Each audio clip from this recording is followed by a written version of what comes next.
Custo de vida, emprego e desemprego, cesta básica, tarifas públicas, salário mínimo. Agora, na Brasil Atual, a análise do DIEESE. E nós vamos fazer contato agora com o diretor adjunto do DIEESE, José Silvestre. Bom dia, Silvestre. Bom dia, Glauco. Tudo bem contigo? Tudo certo. Agora, o que não está muito bem, como a gente já sabe, já foi comentado aqui nesse espaço do DIEESE, Silvestre, é a economia. E uma pesquisa Datafolha realizada entre 13 e 15 de setembro mostra que 85% dos brasileiros reduziram o consumo de algum item alimentício desde o início de 2021. O destaque aí para carne de boi, já que 67% dizem que cortaram o consumo desse produto, 51% de refrigerantes e sucos e 46% de leite, queijo e iogurte. Mas as pessoas também reduziram o consumo do pão, tanto pão francês quanto pão de forma e outras variedades que aparecem aí na pesquisa com 41% de redução. Como é que você vê esses dados dessa pesquisa do Datafolha, Silvestre? Olha, Glauco, na verdade, esses dados eles já vinham sendo, digamos assim, indicados por outras pesquisas, a própria cesta básica do DIEESE, muitos desses itens, né, que constam da cesta básica, a nossa cesta básica já vinha revelando um aumento considerável de vários produtos da cesta básica, inclusive a carne, o pão e outros, né? Ou seja, os produtos alimentícios. De outro lado, a gente tem acompanhado também, desde o ano passado, você lembra, ali por volta de agosto, setembro, já um aumento da inflação puxada sobretudo por alimentos naquele momento, né? Então, acho que isso é simplesmente a constatação, né, de um certo descontrole por parte do governo em relação à trajetória da inflação brasileira, né? E isso, como a pesquisa da Folha revela, né, você tem aumentos aí absurdos de vários desses produtos, fazendo com que as pessoas reduzam drasticamente o consumo desses produtos ou substitua por outros, que, aliás, né, Glauco, tem sido uma constante no Brasil quando você tem problemas assim de aumentos exagerados de alguns produtos alimentícios e as pessoas substituem, né? Por exemplo, a carne bovina por frango ou por ovo também, como a pesquisa revela. Enfim, esse é o cenário brasileiro. E você tem, obviamente, aí, o aumento da inflação corroendo, né, o poder de compra do salário dos trabalhadores, enfim, o orçamento das famílias, que são, na verdade, as pessoas, né, as famílias de baixa renda, enfim, as que mais sofrem, as que são mais afetadas com o processo inflacionário.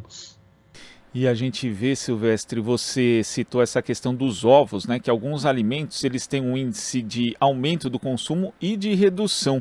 Os ovos, por exemplo, 50% das pessoas aumentaram o consumo e 20% reduziram. O que dá para a gente ler que algumas pessoas estão substituindo alguns itens alimentícios mais caros pelos ovos e outras sequer estão conseguindo comprar os ovos, na verdade, principalmente as pessoas de classe baixa, onde a inflação dos alimentos pesa mais no orçamento, Silvestre. Sim, com certeza. Você tem, quer dizer, aquelas pessoas as famílias de baixa renda, né? Essas, quando possível, substitui. Quando não, simplesmente não consome, né? A gente viu recentemente aquele absurdo, né? Aquela tragédia de pessoas na fila, por exemplo, de açougue para pegar osso, né? Ou adquirir, por exemplo, feijão em bandinhas, arroz quebradinho, enfim. Claro, as famílias de renda mais elevadas, né, ainda como a pesquisa também revela, ainda que possa reduzir, mas reduz digamos assim, num patamar muito menor. A situação mais grave aí, de fato, é das famílias de baixa renda, né, porque não tem alternativa. Chega um momento que, por exemplo, nem o ovo não consegue consumir, né? De fato, esse é essa é uma questão assim muito dramática, né? A questão da inflação, porque significa o seguinte: as pessoas se privarem, né, Glauco, de consumir muitas vezes o básico, né? E se agrava nesse governo, né? E o pior ainda, né, que a gente não tem, o que a gente assiste aí são as projeções de continuidade, digamos assim, da aceleração da inflação, né? Tanto no caso aqui que nós estamos discutindo a questão da inflação dos alimentos, mas você tem aí a inflação, por exemplo, outra questão gravíssima, né, e que afeta drasticamente também as famílias e, portanto, contribui para o aumento da inflação, que é o aumento da tarifa de energia elétrica, né? O aumento das tarifas básicas de uma forma geral, e no caso da energia elétrica, ela atinge o consumidor residencial, mas também tem um impacto inflacionário, assim como a alta dos combustíveis. Além de não haver qualquer tipo de tentativa do controle da inflação, por outro lado, não existe também iniciativas, né, no sentido de melhorar a renda e aumentar aí o trabalho, né, as oportunidades de trabalho para as pessoas de uma forma geral. Quer dizer, as perspectivas a curto prazo não são boas e mesmo quando existe qualquer tipo de esboço de iniciativa, Silvestre, como por exemplo o Auxílio Brasil, que substituiria o Bolsa Família, o governo não consegue destravar isso, não só por conta da lei do teto, mas também porque as prioridades orçamentárias do governo Bolsonaro são outras que não exatamente as classes mais pobres. Eu acho que essa questão do auxílio emergencial, e particularmente a discussão aí primeiro substituir o nome Bolsa Família por Auxílio Brasil, né?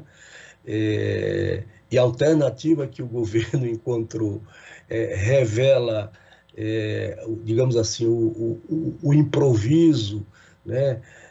A falta de planejamento, a falta de rumo. Você está falando de um programa que é um programa essencial, né? Com um propósito muito elevado, e que, portanto, deveria ter por parte do governo um outro tratamento e ter, né, Glauco, arranjado, digamos assim, fontes de financiamento. Essa discussão a gente acompanha desde o início do ano, né? Nós estamos já quase nos aproximando do final do ano e a alternativa que o governo teve foi aumentar o IOF, né? Que vai, evidentemente, encarecer o crédito, rebate também na inflação. Enfim, é o retrato aí desse governo, né? Quer dizer, é de um descompromisso, é de um improviso, é de uma falta de planejamento assim, impressionante, né? E isso, obviamente, quem paga é a população e, sobretudo, a população mais, digamos assim, mais vulnerável, mais desprotegida, né? Como exemplo aí que a gente acabou de conversar, que é a questão da inflação, ou seja, as pessoas se privando de consumir, inclusive, o básico, né, o essencial. E quando a gente vê, por exemplo, turbulências no cenário internacional, como a crise na Evergrande, um conglomerado de construção civil chinês que tem aí uma dívida de cerca de 300 bilhões de dólares, e as possibilidades, né, de haver um abalo maior, não só no mercado financeiro, mas refletindo também na economia real, a gente vê o custo que pode ter esse improviso de que você fala, Silvestre, porque nós tivemos uma crise internacional muito grande no Brasil, no mundo, né, que afetou o Brasil, mas teve um impacto reduzido por conta das políticas públicas aplicadas ali em 2008 e 2009, mas hoje o país está numa situação muito mais vulnerável. E não só vulnerável na economia real, mesmo no chamado ambiente negocial, no mercado financeiro tão prezado pela equipe de Paulo Guedes, nós vemos aí que o Brasil, a Bolsa brasileira, vem caindo mais do que as outras bolsas no mundo e tendo um desempenho bem pior. Então, quer dizer, é uma combinação de que realmente não deu certo nada no governo Bolsonaro, nessa gestão econômica do Paulo Guedes, e a gente tem que torcer para que não haja uma crise maior, porque isso pode afetar muito também o Brasil.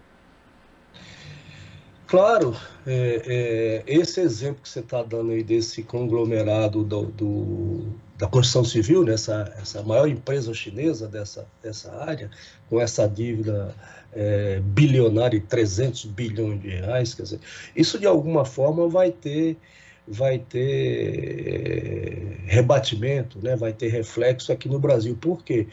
Porque, não digo nem do ponto de vista da questão particularmente da Bolsa, mas vamos lembrar que o Brasil fornece, né, matéria-prima, ou seja, aço, ferro, enfim, é um grande fornecedor, inclusive para a China. Então, isso deve ter reflexo aí nessas commodities, né?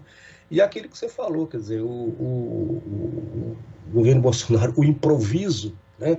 Porque, veja, a crise é uma crise mundial, a crise provocada aí pela pandemia, mas a gente olha para os países, né, Glauco, é uma outra, de tanta verdade que muitos países já estão num processo de retomada das suas atividades econômicas, né, a vacinação avançada, isso contribuiu muito. Aqui não, aqui é uma coisa ridícula. A gente viu ontem o presidente do Brasil, o Brasil nunca viveu uma situação como essa, né? O presidente do Brasil comendo pizza na calçada de um bar, porque o cara não se vacinou e ele não pode entrar no restaurante. Quer dizer, é uma coisa bizarra, né?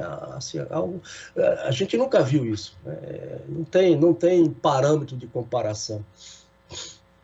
Silvestre, muito obrigado pela sua participação aqui no Jornal Brasil Atual e até a próxima. Okay, bom dia, Glauco. Bom dia. Conversamos aqui com o diretor adjunto do DIEESE, José Silvestre.